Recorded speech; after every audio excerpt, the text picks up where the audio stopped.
राज्यभरात आजपासून पुन्हा पावसाचा जोर वाढण्याची शक्यता। पुढचे 4 दिवस मध्यम ते जोरदार पावसाचा अंदाज। रायगड, सिंधुदुर्ग, सातारा, कोल्हापूर, पुण्याला आज पावसाचा ऑरेंज अलर्ट। राज्यात जुलै महिन्यात 138% जास्त पाऊस झाल्याची पुणे वेधशाळेची माहिती। संपूर्ण राज्यात पुढचे 4 ते 5 दिवस पावसाचा जोर कायम राहणार असल्याचंही भाकीत। आज आणि उद्या विदर्भातील अनेक भागांमध्ये मुसळधार पावसाचा इशारा। आज गडचिरोली, चंद्रपूर आणि गोंदिया जिल्ह्यासाठी हवामान विभागाचा ऑरेंज अलर्ट। 2 महिने संपत आले तरी मराठवाडा पावसाच्या प्रतीक्षेत।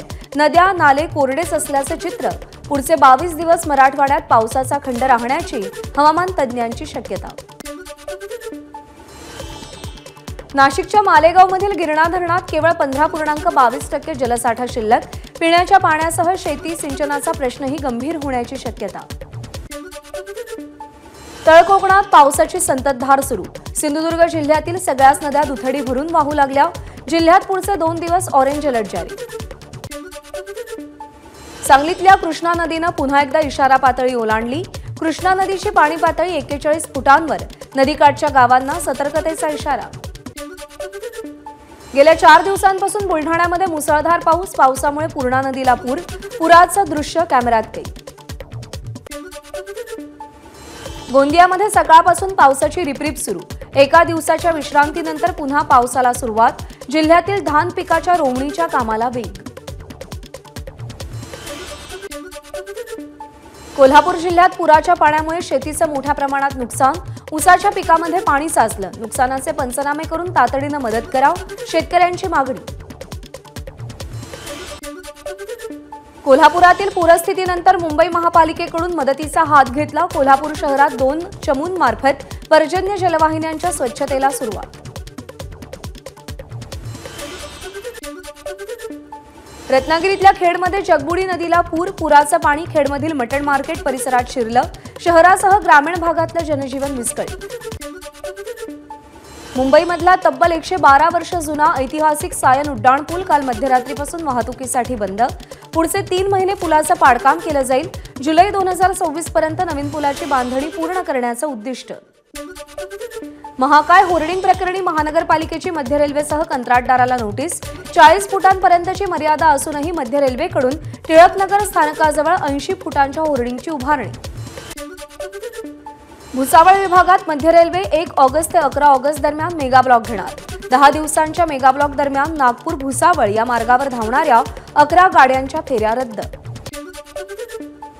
गणपतीसाठी कोकणात जाणाऱ्यांकरता एसटीच्या जादा 4300 बसेस धावणार। एसटी महामंडळाचा निर्णय 2 सप्टेंबर पासून मुंबई, ठाणे, पालघर विभागातील प्रमुख बस स्थानकातून जास्तीच्या बसेस सोडल्या जातील। गणेशोत्सवाला अवघा 1 महिना बाकी असल्यानं बाजारपेठांमध्ये लगबग। पावसाचा जोर काहीसा कमी झाल्यानं मूर्ती बनवण्याच्या कामाला वेग। परळच्या प्रसिद्ध कारखान्यामध्ये गणपती बाप्पांच्या मूर्ती सजावटीची लगबग सुरू आहे। खासदार प्रशांत ठाकूर यांनी विमान वाहतूक राज्यमंत्री मुरलीधर मोहोळ यांची भेट घेतली। नवी मुंबई विमानतळाला लोकनेते दिबा पाटील यांचं नाव देण्याची मागणी केली। याबाबत बैठक घेऊन निर्णय घेऊ, मोहोळ यांचं आश्वासन। मध्य रेल्वे लोकलचं नवीन वेळापत्रक सुरू करणार। ऑगस्ट महिन्याच्या सुरुवातीला हे वेळापत्रक लागू करण्याची शक्यता। मुंबई डम्पिंग ग्राउंड मुक्त करण्यासाठी पालिकेचं नियोजन। तळोजा इथं 52 हेक्टर जागेवर अत्याधुनिक डम्पिंग ग्राउंड उभारणार। उपमुख्यमंत्री देवेंद्र फडणवीस यांची भाजपच्या कार्यकारी अध्यक्षपदी निवड होण्याची शक्यता। फडणवीस यांनी नुकतीच पंतप्रधान नरेंद्र मोदींची भेट घेतली होती। फडणवीसांच्या नावाला संघाचाही पाठिंबा असल्याची चर्चा। एकतर तू राहशील नाहीतर मी राहीन। विधानसभेच्या पार्श्वभूमीवर फडणवीसांचं नाव घेत उद्धव ठाकरेंचं आव्हान। तुरुंगात टाकण्यासाठी अनेक कट रचल्याचाही आरोप। विधानसभेत पंतप्रधान नरेंद्र मोदींची उरली सुरली गुरमीही उतरवतो। उद्धव ठाकरेंचं वक्तव्य। विधानसभा प्रचारासाठी महाराष्ट्रात या, ठाकरेंचं मोदींना आव्हान। सुप्रीम कोर्टावर श्रद्धा। निकाल 5-10 वर्षात लागेल पण मशालीचा प्रचार करा। उद्धव ठाकरेंचं कार्यकर्त्यांना आवाहन। जायचं तर उघड जा, दगाबाजी करून जाऊ नका। नाव न घेता ठाकरेंचा शिंदेंनाही टोला। फडणवीसांना उद्धव ठाकरेंनी आव्हान द्यावं, इतके फडणवीस छोटे नाहीत, ते खूप मोठे नेते आहेत। भाजपचे प्रदेशाध्यक्ष चंद्रशेखर बावनकुळेंचं उद्धव ठाकरेंना प्रत्युत्तर. उपमुख्यमंत्री देवेंद्र फडणवीस उत्कृष्ट काम करणारे नेते, फडणवीसांची महाराष्ट्राला गरज. भाजपचे प्रदेशाध्यक्ष चंद्रशेखर बावनकुळेंकडून फडणवीसांचं कौतुक. उद्धव ठाकरेंनी वापरलेली भाषा महाराष्ट्राच्या संस्कृतीला आणि त्यांना वैयक्तिक शोभत नाही. महापालिकेतील भ्रष्टाचारातून मिळणारे पैसे बंद झाले म्हणून त्यांचं मानसिक खच्चीकरण झालं, ते जनतेसमोर येत आहे. प्रसाद लाड यांचं उद्धव ठाकरेंना प्रत्युत्तर.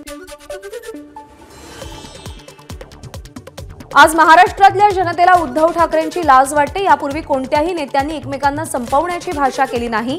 ही भाषा एका माजी मुख्यमंत्र्याला शोभणारी नाही. केशव उपाध्ये यांची उद्धव ठाकरेंवर टीका. काँग्रेस नेते बाळासाहेब थोरात यांनी उद्धव ठाकरेंची मातोश्रीवर भेट घेतली. दोघांमध्ये नेमकी कोणत्या कारणासाठी भेट झाली हे अजूनही कळू शकलेलं नाहीये. प्रकाश आंबेडकरांची आरक्षण बचाव यात्रा परभणीमध्ये. संध्याकाळी 5 वाजता प्रकाश आंबेडकरांची जाहीर सभा. महाविकास आघाडीची 7 ऑगस्ट रोजी मुंबईमध्ये जागा वाटपासंदर्भात बैठक. बैठकीला महाविकास आघाडीचे प्रमुख नेते उपस्थित असतील. विधानसभा निवडणुकीत शरद पवार पक्षाकडून 20 युवकांना संधी देणार. पक्ष सोडून गेलेल्या बंडखोर विरोधात नवीन चेहऱ्यांना संधी मिळण्याची शक्यता असल्याची सूत्रांची माहिती.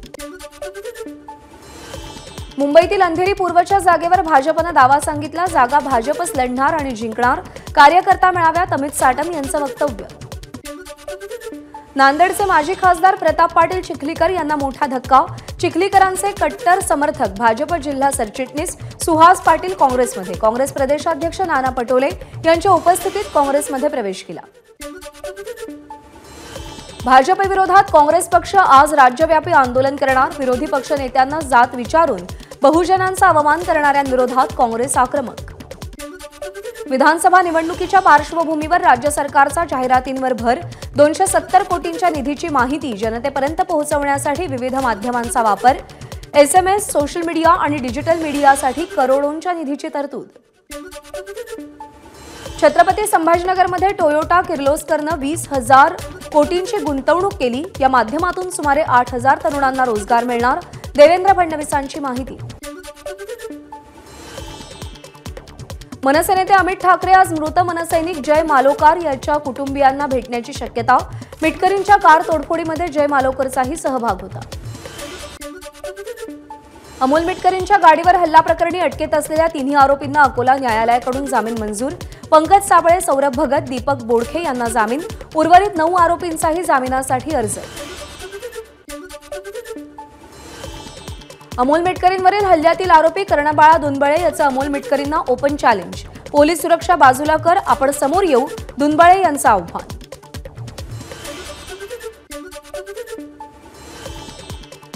मिटकरी समोर आले असते तर मनसे काय आहे हे त्यांना कळलं असतं. मनसे सरचिटणीस रणजित शिरोळींची मिटकरींच्या आव्हानानंतर प्रतिक्रिया.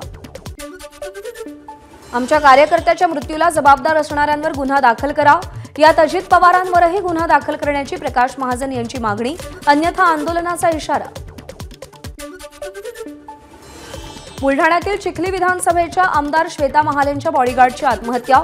स्वतःवर गोळी झाडून आत्महत्या केल्याची माहिती. या प्रकरणी बुलढाणा पोलिसांकडून अधिक तपास सुरू. वसई विरार महानगरपालिका उपायुक्त अजित मुठेंवरती भूमाफियांकडून हल्ला. नायगाव पूर्वेला कारवाईसाठी उपायुक्त गेले असता भूमाफियांनी हल्ला केल्याची माहिती. उरण हत्या प्रकरणातील पीडित तरुणी आणि आरोपी दाऊद शेख यांचे प्रेमसंबंध होते. भेटायला येण्यासाठी आरोपीकडून पीडितेला फोटो व्हायरल करण्याची धमकी दिली गेली. नवी मुंबई पोलिसांची माहिती. नवी मुंबईमध्ये यशस्वीच्या हत्येनंतर आरोपी दाऊद मोबाईल घरी ठेवून डोंगरात फिरत असल्याची माहिती. आरोपीला पीडितेसोबत लग्न करून कर्नाटकमध्ये शिफ्ट व्हायचं होतं, सूत्रांची माहिती.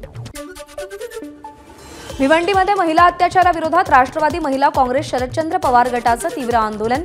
उरण प्रकरणात यशस्वी शिंदेच्या मारेकऱ्याला कडक शिक्षा देण्याची मागणी केली. 9वीत शिकणाऱ्या अल्पवयीन मुलीवर तिच्या घरी जाऊन अतिप्रसंग करण्याचा शाळेतील कारकुनाचा प्रयत्न.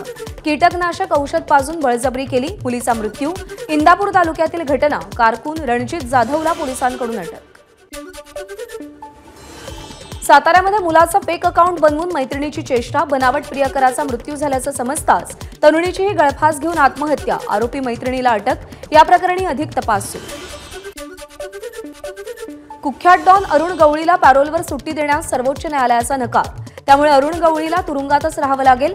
काही दिवसांपूर्वी उच्च न्यायालयाच्या नागपूर खंडपीठानं गवळीची मुदतपूर्व सुटका करण्याचे निर्देश दिले होते। आमदारांना वाचवण्याचा प्रयत्न कराल तर तुमची खैर नाही, हायकोर्टाचा कणकवली पोलीस आणि सरकारी वकिलांना इशारा। आमदार नितेश राणेंच्या अडचणी काय? शिवपार्वती साखर कारखान्यावर ईडीचा छापा। हायटेक इंजिनिअरिंग कॉर्पोरेशन इंडियावरही ईडीचा छापा। छाप्यादरम्यान 19,50,000 रुपये आणि काही कागदपत्र जप्त करण्यात आली। मनोज जरांगे 2 तारखेला पुणे सत्र न्यायालयात हजर राहणार। 2013ला नाट्य निर्मात्याची फसवणूक केल्याप्रकरणी मनोज जरांगेंना अटक वॉरंट जारी। देशात सर्वाधिक पीक विमा महाराष्ट्रात। कापूस सोयाबीनला हेक्टरी 5,000चे अनुदान। 83 लाख शेतकऱ्यांना ते अनुदान मिळेल। योजना सुरू झाल्यापासून यावर्षी पीक विम्याचं सर्वाधिक वाटप। एबीपी माझाच्या बातमीचा इम्पॅक्ट। रेशनचं वाटप आता ऑफलाईन पद्धतीनं केलं जाणार। धान्य वितरणासाठीचं इपॉस मशीन बंद पडल्यानं अनेक दिवसांपासून रेशनिंग बंद आहे। 1 ऑगस्टपासून दूध संकलन केंद्रांनी शेतकऱ्यांच्या दुधाला 30 रुपये दर देणं बंधनकारक। पशुसंवर्धन आणि दुग्धविकास मंत्री राधाकृष्ण विखे पाटील यांची माहिती। 30 रुपये दर न देणाऱ्या दुग्ध संकलन केंद्रावर थेट गुन्हे दाखल केले जाणार। हिंगोली जिल्ह्यात स्वस्त धान्य वितरण ठप्प। 21 जुलैपासून इपॉस मशीन बंद असल्यानं 49% धान्य दुकानात पडून आहे। नाशिकच्या येवला तालुक्यातील अंगुलगाव इथं ड्रोनद्वारे पिकांवर फवारणी। शेतकऱ्यांच्या या आधुनिक प्रयोगाचं परिसरात कौतुक। पुण्यामध्ये खड्डे बुजवण्यासाठी आदर्श नियमाचं पालन करू, महापालिका प्रशासनाचा दावा। मात्र खड्ड्यात पाणी असतानाही सिमेंट काँक्रिटीकरण करून खड्डे बुजवण्याचा प्रकारही समोर। डोंबिवलीच्या रस्त्यावर चंद्र उतरल्याची एबीपी माझाची बातमी। बातमी दाखवल्यानंतर अवघ्या काही तासात महानगरपालिकेच्या अधिकाऱ्यांनी खड्डे बुजवले। ठाणे घोडबंदर मार्गावरती 3 महिन्यात 12 अपघात, 2 जणांचा मृत्यू। महिनाभरापूर्वी सार्वजनिक बांधकाम विभागानं या मार्गावरती निकृष्ट दर्जाचं डांबरीकरण केल्याचा आरोप। डोंबिवलीतील लोकशाहीर अण्णाभाऊ साठे चौक ते लोकमान्य टिळक चौक रस्त्याची खड्ड्यांमुळे चाळण। कल्याणमधील नांदिवली लोड पत्री पूल आणि वाणी विद्यालयासमोरच्या रस्त्यावरही मोठे खड्डे।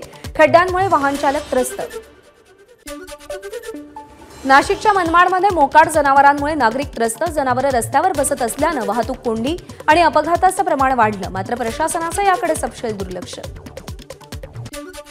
पॅरिस ऑलिम्पिकमध्ये भारतीय हॉकी संघासमोर आज बेल्जियमचं आव्हान। बेल्जियमनंतर भारताचा ऑस्ट्रेलियाशी सामना। पॅरिस ऑलिम्पिकच्या 50 मीटर्स रायफल 3 पोझिशन प्रकाराच्या अंतिम फेरीत स्वप्नील कुसाळेची धडक। स्वप्नील ऑलिम्पिक पदकावर आपलं नाव कोरणार का याकडे लक्ष। पॅरिसमधील ऑलिम्पिक स्पर्धेच्या बॅडमिंटन स्पर्धेमध्ये भारताचे स्टार खेळाडू उपउपांत्य फेरीत। पीव्ही सिंधू आणि लक्ष्य सेन यांची विजयी घोडदौड सुरू। टेबल टेनिसमध्ये श्रीजा अकुलाचीही उपउपांत्य फेरीमध्ये धडक। दीपिका कुमारीचा महिलांच्या वैयक्तिक तिरंदाजीच्या उपउपांत्यपूर्व फेरीमध्ये प्रवेश। दीपिकानं नेदरलँडच्या क्विंटी रोफेनाचा 6-2 असा पराभव केला। वायनाडमध्ये चिखलाच्या ढिगाखालून 1,500 जणांची सुटका। अद्यापही अनेक जण चिखलाच्या ढिगाऱ्याखाली अडकल्याची माहिती। राजधानी दिल्लीमध्ये रात्रीपासून पावसाची तुफान बॅटिंग। अनेक भागात पाणी साचलं। आजही मुसळधार पावसाच्या शक्यतेमुळे दिल्लीतल्या सगळ्या शाळांना सुट्टी। दिल्लीमध्ये मुसळधार पावसाचा नव्या संसदेलाही फटका। संसदेत पाणी साचलं। संसदेच्या मकरद्वाराजवळही पाणी साचल्याचं चित्र। खराब वातावरणाचा विमानसेवेवरही परिणाम। रात्री दिल्लीमध्ये होणारी 3 विमानांची उड्डाणं लखनौला वळवली तर काही विमानांची उड्डाणं विलंबानं। उत्तराखंडच्या उत्तरकाशीमध्ये तुफान पाऊस। गंगोत्री उत्तरकाशी राष्ट्रीय महामार्गावर दरड कोसळली। वाहतुकीसाठी मार्ग बंद तर केदारनाथ आणि रुद्रप्रयागमध्ये सुद्धा पावसाचा हाहाकार। पंतप्रधान नरेंद्र मोदींविरोधात काँग्रेसकडून हक्कभंग। अनुराग ठाकूर यांच्या भाषणातून वगळलेला भाग ट्विटरवर टाकला म्हणून पंतप्रधान नरेंद्र मोदींच्या विरोधात काँग्रेसचा हक्कभंग प्रस्ताव। काँग्रेसचे खासदार चरणजीत चन्नी यांचं लोकसभा अध्यक्षांना पत्र। दिल्लीच्या आगामी विधानसभा निवडणुकीमध्ये काँग्रेस एकटी लढणार। काँग्रेस दिल्ली अध्यक्ष देवेंद्र यादव यांची घोषणा। लोकसभेला आप सोबत युती केल्यानं फटका बसल्याचंही वक्तव्य केलं। सीपी राधाकृष्णन यांनी महाराष्ट्राचे राज्यपाल म्हणून शपथ घेतली। मुख्य न्यायाधीश, मुख्यमंत्री, दोन्ही उपमुख्यमंत्री उपस्थित। मुख्य न्यायाधीशांनी राधाकृष्णन यांना शपथ दिली। विधानसभेचे माजी अध्यक्ष हरिभाऊ बागडे यांनी राजस्थानच्या राज्यपाल पदाची शपथ घेतली। राजभवनामध्ये शपथविधी सोहळा संपन्न। कॉपीराईट प्रकरणी गायक अरिजित सिंगला हायकोर्टाचा दिलासा। कॉपी करणाऱ्यांना आपले उद्योग तात्काळ थांबवण्याचे निर्देश। एखाद्याच्या कलेचा स्वतःच्या स्वार्थासाठी गैरवापर करणं योग्य नाही, कोर्टाची टिप्पणी। मथुरेच्या श्रीकृष्ण जन्मभूमी आणि शाही ईदगाह मशिदीच्या वादावर अलाहाबाद उच्च न्यायालयाचा आज निकाल। हिंदूंच्या बाजूने दाखल केलेल्या 15 याचिकांवर निर्णय देणार।